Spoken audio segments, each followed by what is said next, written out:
We've got breaking news out of college hoops where USC freshman Bronny James has been cleared to make a full return to basketball activities. The son of LeBron James has been sidelined since going into cardiac arrest at a Trojans practice in late July. Now, Bronny is expected to return to practice next week with a return to games soon after that. Our friends at 24/7 Sports had James ranked as the 28th overall player in the class of 2023. He was part of a Trojans class that ranked 3rd nationally.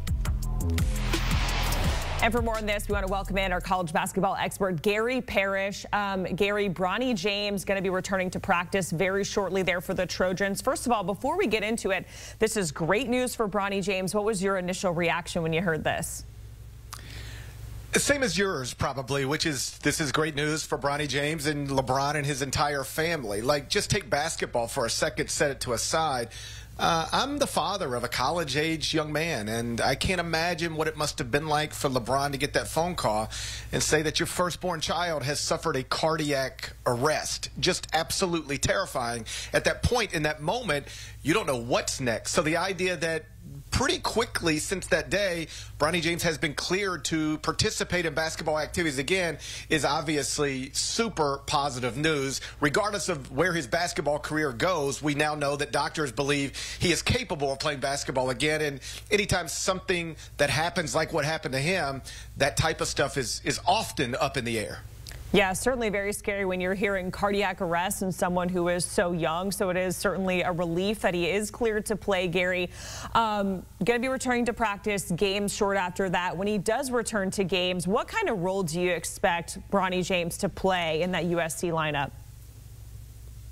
It's really hard to say because, first off, it was never crystal clear, at least to me, that he would be a starter at USC because, you know, the Trojans have 3 guards right now who are all averaging at least 14 points per game. They're pretty good at the 1, 2, 3. So I assume if it wasn't clear he was going to be a starter at the beginning of the season before this happened, I assume he'll be coming off the bench. It's impossible to know what type of transition this will be for him because he has missed a lot of time. And you talk to any college basketball coach in America, and they will tell you that once freshmen, really anybody, but especially freshmen, miss a lot of the preseason and early season, it can be very difficult to reintroduce them to the rotation and to playing, you know, quality minutes against high-level competition. So it'll probably be a slower than anybody would like process, but ultimately he should help because though he is not the best freshman even at USC, that would be Isaiah Collier, he is somebody, as you referenced, who was ranked in the top 30 of his high school class. Now, the reason we are talking to him right now, talking about him right now, is because he is LeBron James' son. If not for that, you know, this would be a much smaller headline. But he is arguably the most famous person, not best player, but most famous person playing any college sport in America.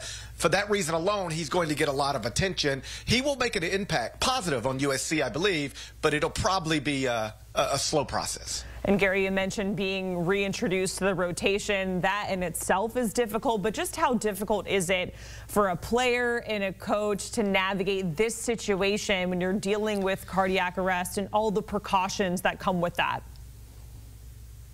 It's scary, but I think, you know, at the end of the day, whether you are the player or the coach, you have to trust your doctors and trust the medical officials.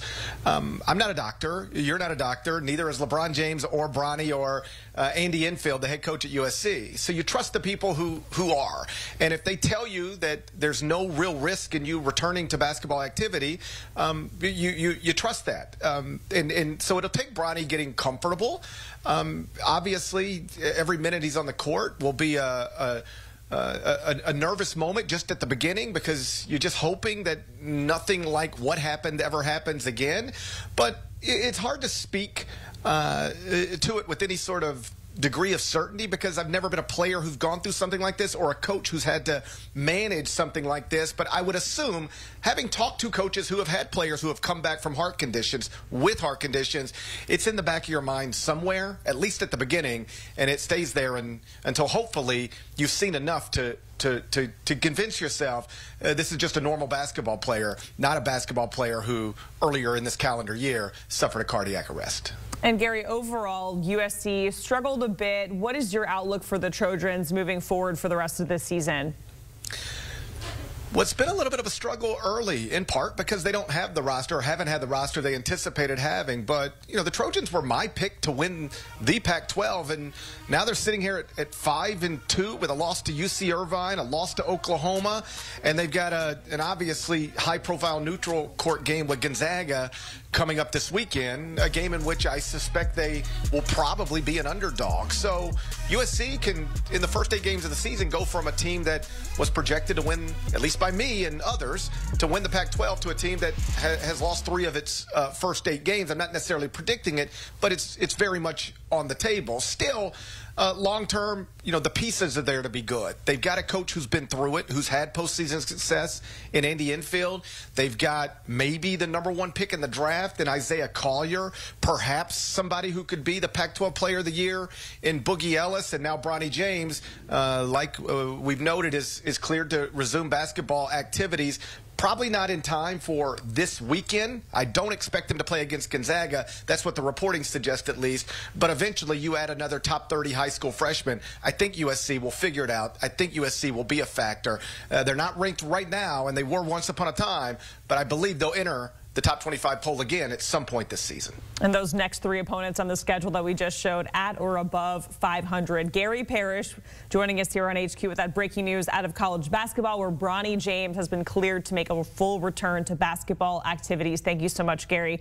We appreciate you joining us here. And you can hear Gary and Matt Norlander on the Eye on College Basketball podcast. You can download and listen, follow wherever you get your pods, or scan that QR code on your screen.